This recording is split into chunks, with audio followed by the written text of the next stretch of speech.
Dan pada podcast hari ini ya, seperti biasa, saya dari Kipan, kader inti pemuda anti narkoba, yes. Dan seperti biasa juga di video kita, di podcast kita itu berisi tentang prestasi versus narkoba. Dan kebetulan pada hari ini saya kedatangan tamu yang sangat luar biasa sekali. Ya, beliau ini dikenal dengan sebutan Ratu Ular atau Ratu Lea. Nah, dan untuk podcast kita akan dua sesi. Sesi yang pertama adalah tentang beliau, kita lebih mengenal siapa sih sosok Ratu Ular ini, kenapa beliau dapat dapat panggilan nama Ratu Ular, dan kemudian sesi yang kedua baru tentang narkoba, bagaimana pengalaman beliau tentang narkoba. Oke, langsung saja kita kenalan dulu dong, siapa namanya Mbak cantik, Mbak, bukan Mbak ya, Ratu Lea.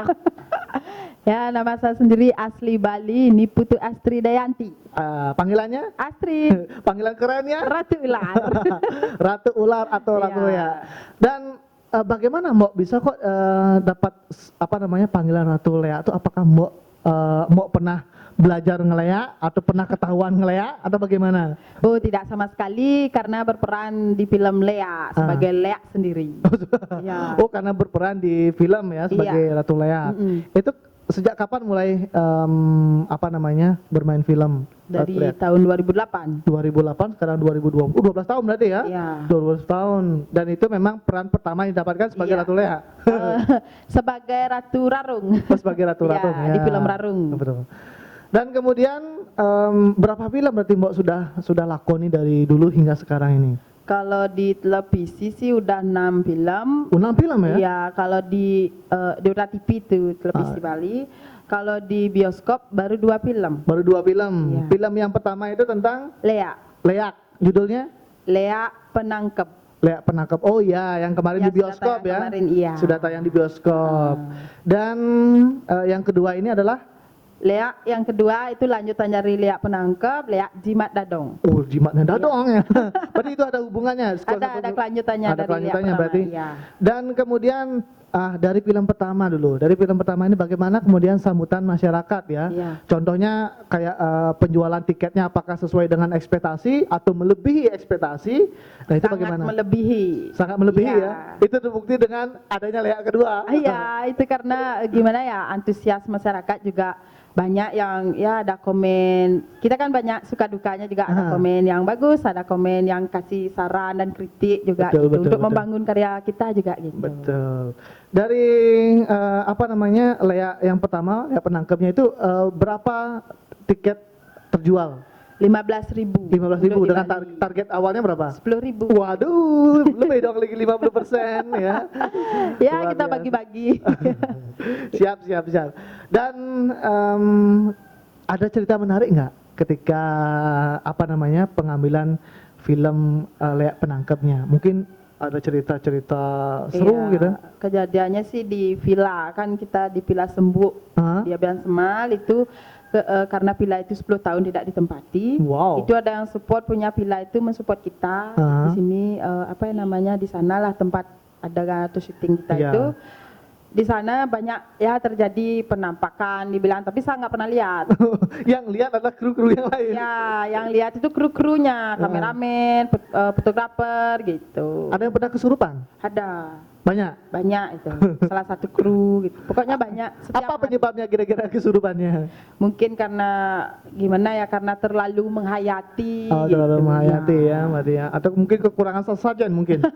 Kalau sesajen kita tetap ritualnya ada jerumangku dalam, jerumangku Rajapati itu tetap. Siap, tetap berarti ya. Berarti tapi tidak ada korban kan? Tidak ada korban berjatuhan. Oke. Dan untuk yang kedua ini bagaimana? Kan sudah digarap kan? Ya, kapan rencana tayangnya? Sebenarnya April 2020. Karena corona ya jadinya pending. Ya. Dipending. Kapan rencana pendingnya? Sudah ada informasi? Moga-moga corona gini. Oh, belum ada kabar yang pasti ya? Belum ada. Karena bioskop belum buka. Iya. Oke, kita tunggu aja ya, dan kita berharap mudah-mudahan Lea yang kedua ini, Jimat Dadong ini bisa kita tonton di bioskop ya, terutamanya biar bioskop dulu bisa dibuka. Dan di yang kedua ini apakah ada yang cerita lebih seru lagi atau mungkin sama ceritanya? Kalau ceritanya seru sih, kita suka dukanya di sana itu tetap ada kerauhan. Tetap ada, Tapi ya. cuman kita pindah, Pindah lokasi lokasi. syuting. Kita di Villa Alam Sembu di mana itu namanya di Pejeng. Oh, berarti memang setiap apa namanya ngambil gambar itu pasti selalu ada yang kerauhan ya? Iya. Oke. Dan kemudian kita ngomong-ngomong Lea nih di tengah-tengah ini kita sudah apa namanya di sini ada kenapa kemudian mungkin orang luar ya luar Bali menyebut ini Lea, Iya. sedangkan kita di Bali ini Rangde ya. Iya. Nah, kenapa kemudian apa namanya Lea itu disimbolkan atau digambarkan seperti ini? Nah, bagaimana mau bisa jelasin nggak sedikit tentang Lea? Kalau menurut pengalaman pribadi dan menurut gimana ya ilmuwan-ilmuwan kemarin didengar gitu kan. Menurut pengalaman pribadi dan ilmu-ilmuwan, berarti Iya. mau pernah Lea dong? Enggak. Belum pernah Lea? Cuman gimana ya, Lea itu kan karena identik dikenal sebagai apa ya, wajahnya serem kan gitu.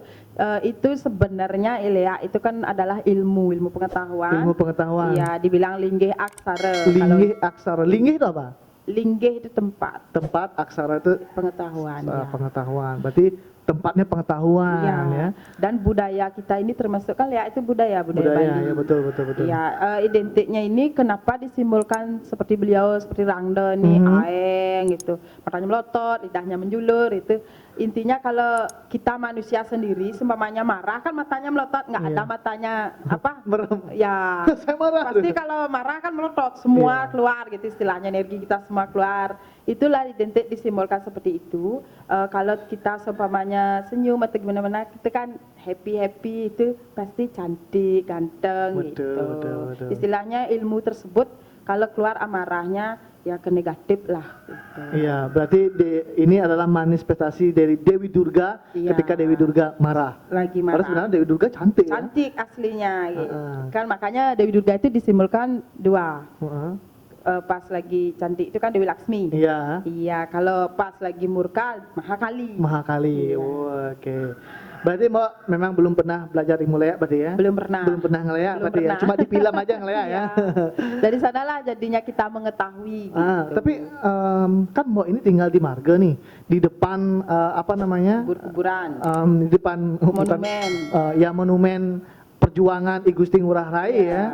Nah, ya, dan ada pohon beringin di sana dan apa namanya di sana banyak sekali makam-makam dari pahlawan-pahlawan kita.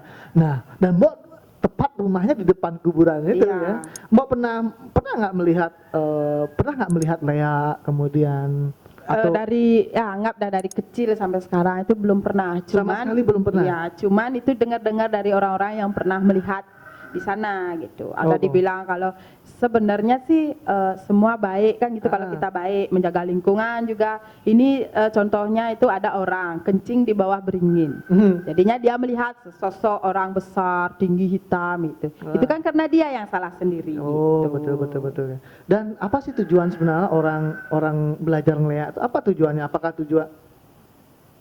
Tujuannya cuma melindungi diri sendiri. Itu aja tujuannya. Itu awalnya. Tetapi karena mungkin dia merasa angkuh, sombong kan dia Ya, nyoba-nyoba. karena merasa bisa ya. Merasa bisa. Dia mencoba menyakiti gitu, dipakai praktek siapa gitu. Oh, kayak seperti itu ya, kurang lebih seperti itu. Heeh. Dan kemudian kita ngomong-ngomong masalah Lea lagi, terus Mbok pernah nggak? Ini sekarang kan pernah nggak? Kemudian karena main film atau pernah nggak Mbok itu disakiti oleh orang yang bisa ngelea? Pernah. Atau mungkin dicoba diuji itu pernah itu. Pas pernah ya? saat syuting itu kan di kuburan, kita di kuburan pasti ada aja seseorang yang jahil gitu. Gitu. Intinya kita tetap lunas hijau. Terus bagaimana caranya Mbok kemudian Tetap kita yakin bahwa kita dilindungi oleh Tuhan atau oleh beliau yang menjaga di tempat sana gitu. berarti aman Iya, ya? aman dah. Cukup yakin ya? Intinya kita jangan nantang. Oh, jangan Ya, nantang. jangan sok-sokan gitu umpamanya, jangan menganggap diri kita sakti gitu. Enggak ada kita sakit gitu. Iya, berarti kalau orang sombong pasti cepet kena Iya, cepet. karmanya ya. Iya. Oke, itu dulu ya. Sekian cerita tentang apa namanya, Lea. tentang siapa sih ya Ratu Lea ini dan pengalaman beliau semasa karir di dunia perfilman ya. Terima kasih Mbok Astrid atau Ya. Ratu Leak sudah bersama kita di session yang pertama ini ya, bercerita tentang film dan juga Leak. Nanti kita akan lanjut ke session yang kedua, yaitu adalah tentang pengalaman Mbok Astrid sang Ratu Leak bersama dengan narkoba. Nah, apakah pernah melihat narkoba atau pernah terjerumus? Nah, kita akan tahu di session yang kedua. Oke, terima kasih. Bye bye.